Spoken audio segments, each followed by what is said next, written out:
So today we have a very fun topic that we're covering. Yes, we sure do.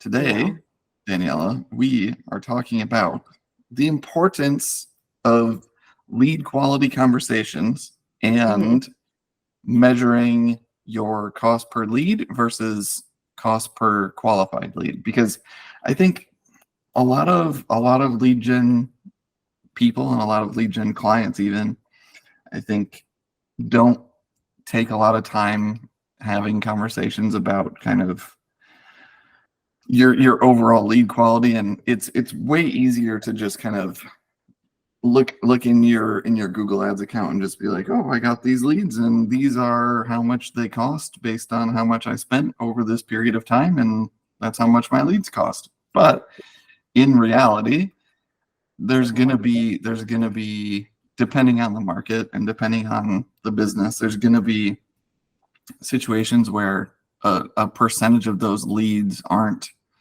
as qualified as the other ones are. Yeah. And in those situations, it can be a lot more beneficial to make sure that you're only measuring um, leads that are coming in that either for sure got sold by Mhm. the client and there was actual revenue made, because Mhm. then it gives you a much more accurate kind of picture of um, how much your kind of cost per acquisition is essentially. Yeah. I also think it's just a really good conversation to have in the beginning, like as soon as possible when you have a Yep. new account, because you just want to set kind of align expectations with your clients to right away from the beginning. So make sure that they understand, like, oh, we can definitely, pump out as many leads as possible given our budget. But then how helpful is that if they're not necessarily like qualified leads that will result in a conversion, or actually, they might convert, but then it won't result in actual, revenue, whatever they're basing that off of. So it's important to have those to begin with, just to get everyone on the same page, because and there are variations to this, but most of the time it's like if you have theoretically take like an account that's in the medical field, if you have a medical client, and you can bring them all these leads all day long, but then how good is it if some of the leads are just not actually going to result in people coming in for a service procedure? You have it.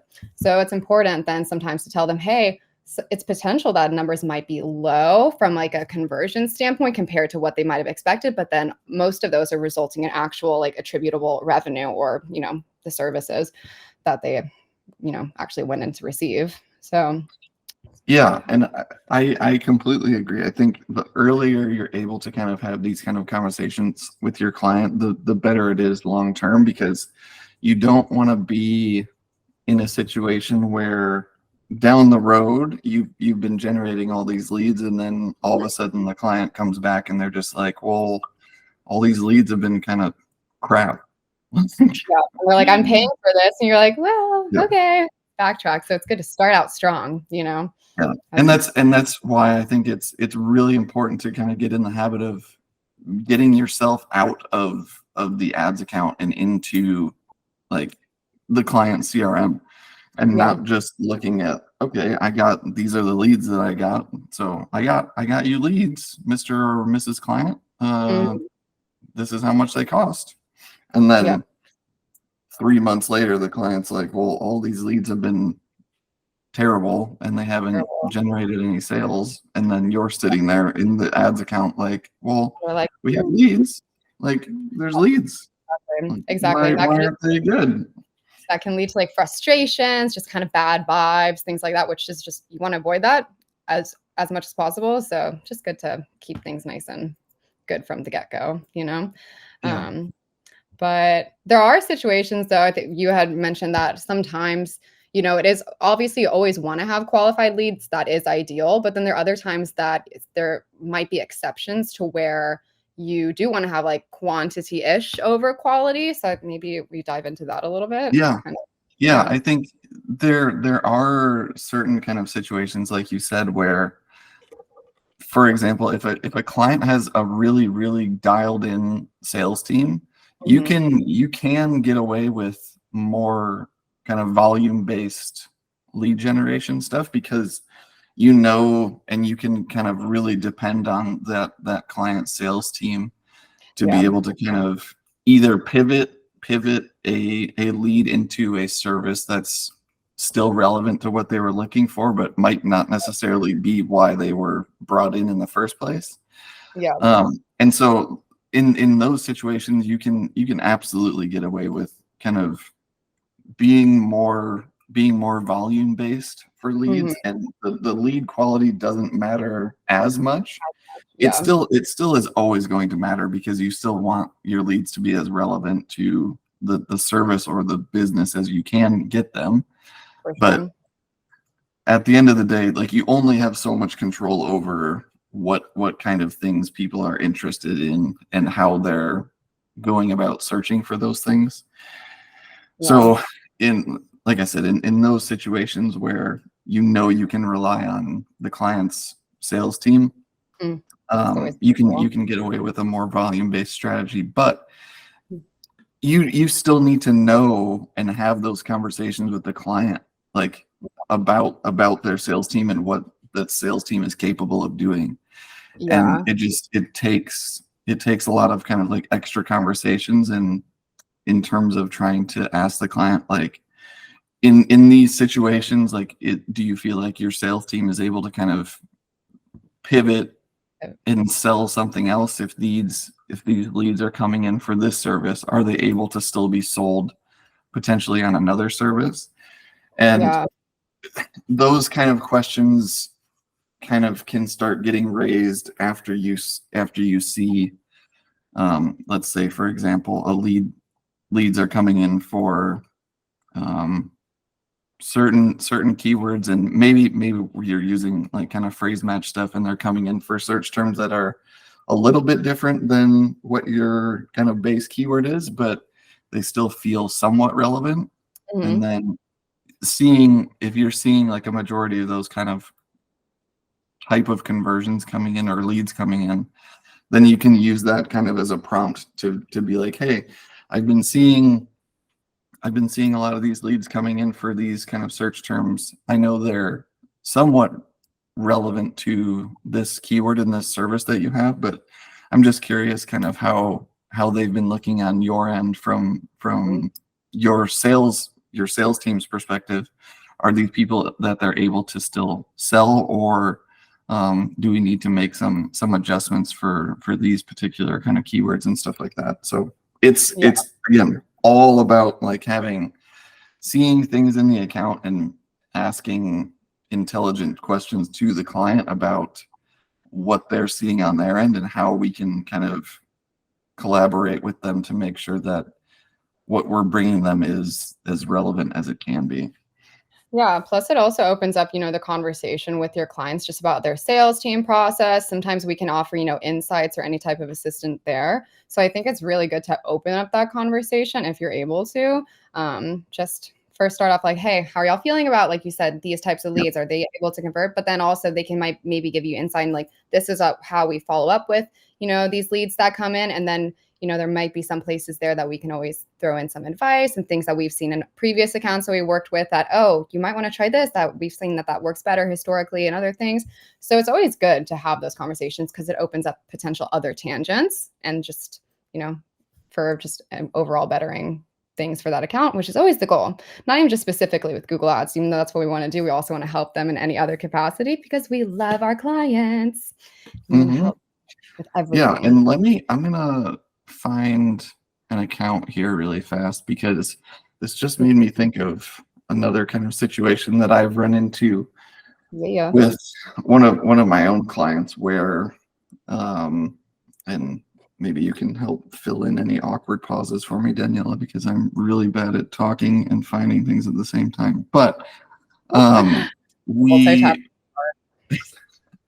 we we were running a campaign for a client that was based on, they had a calculator on their landing page, Mhm. and we essentially had the client had very specific um, amounts that were being generated from that calculator that would essentially tell them, okay, this person is somebody that definitely be able to work with. Yeah. And anyone that was below those amounts They wouldn't want to work wouldn't with necessarily be somebody that they would want to try and invest a whole lot of time into. them.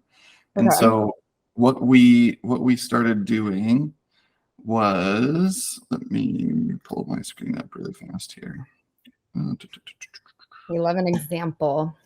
Yes. Visual representation. It's going to be Here we go. weird inception here for a second, but I know, it's weird. okay. So if we come in here, let me pull up my Handy dandy Google Ads dashboard. and Favorite thing ever. get my URL here just so that you guys can see the calculator here. Look at all your tabs. Yeah, everyone please ignore my tabs because they're scary. So for this particular calculator, they had very particular they essentially needed like a specific amount of taxable income for the client to be worth them talking to. Right. So Yeah.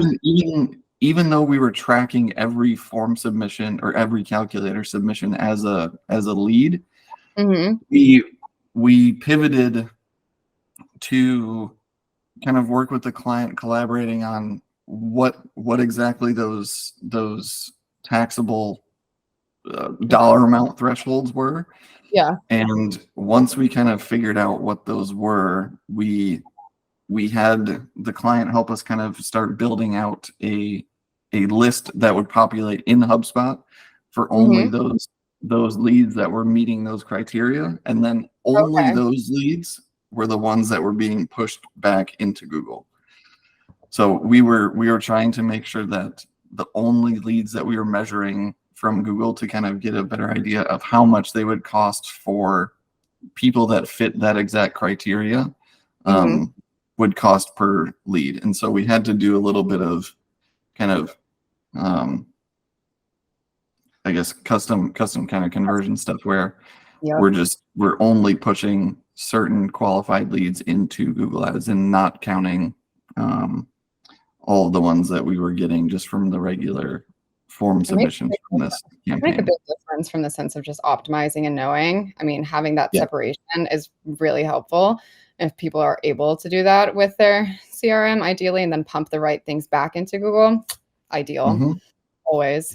But yeah, and I would say like in most situations, if you have the capability of doing that and just putting conversions back in manually like that, or even having them get automated if you're able to kind of get HubSpot connected into Google Ads, that's obviously best case scenario. But trying to get the best idea of how much you're paying for a legitimately qualified lead just gives you the most accurate information about how much you're spending and whether or not it's a viable thing at the end of the day for the client. Yeah, and that's really important things to do. And, you know, by doing that, you really do set yourself apart, and it makes it pretty obvious to the client that that's something that you're considering, rather than just looking at the very surface level stuff like in the Google Ads dashboards. Things like that really just make a huge difference, and it shows to the client that you really value them and you value their business and want to make things really successful for them and just give them essentially the best bang for their buck. But I think that is something that, I mean, doesn't go unnoticed. I've always felt that clients really pick up on that and they really appreciate it, having those conversations and just doing things like that. But yeah, absolutely. It makes all the difference in the world, not only for the client, but I mean for your campaigns too.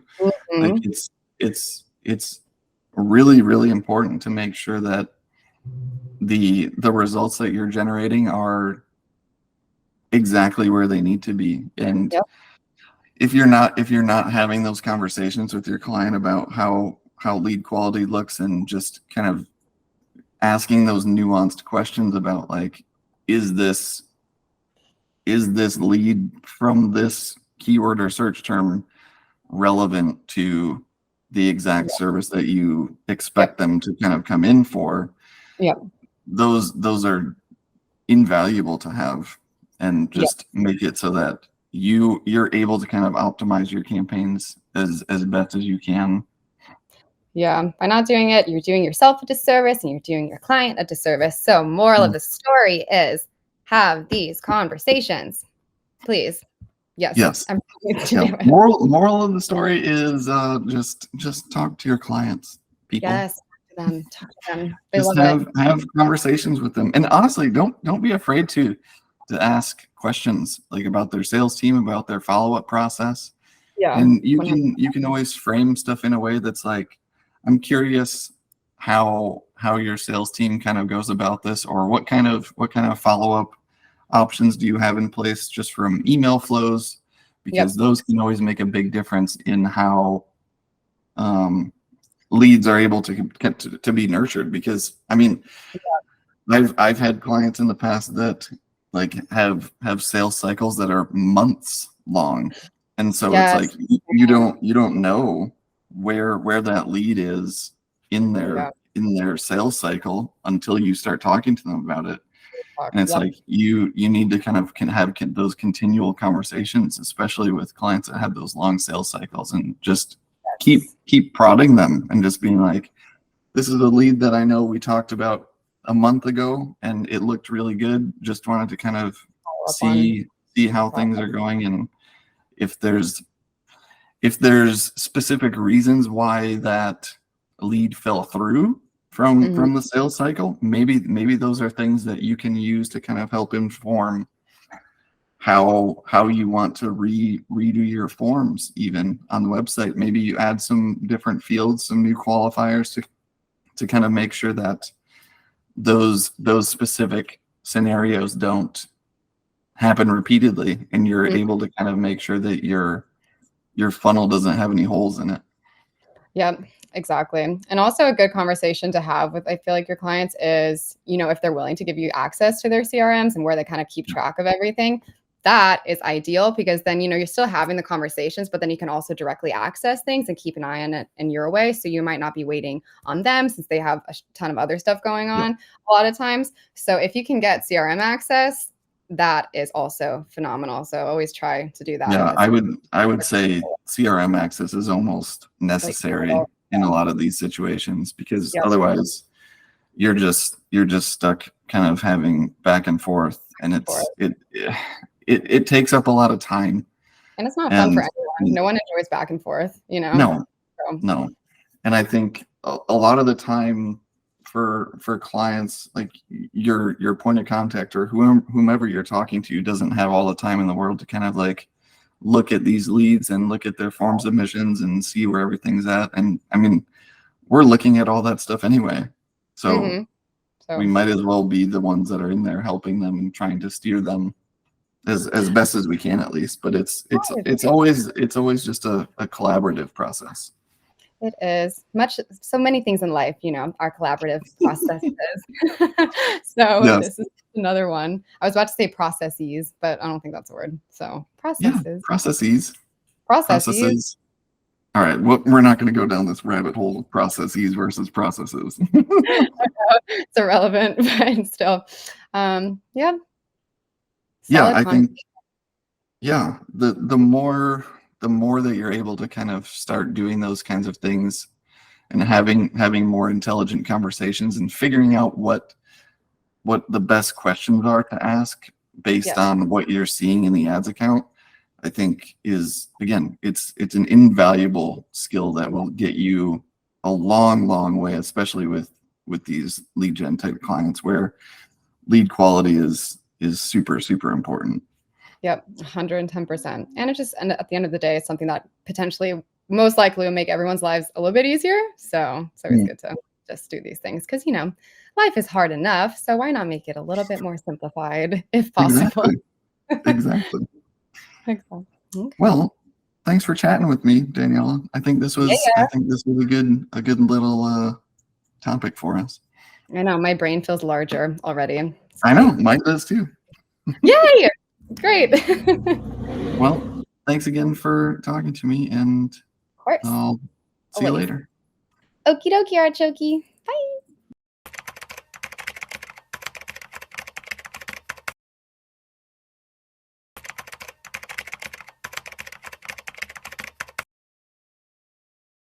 Hello, hello. We have another very exciting video in the client management series. So the topic that I've chosen for y'all today is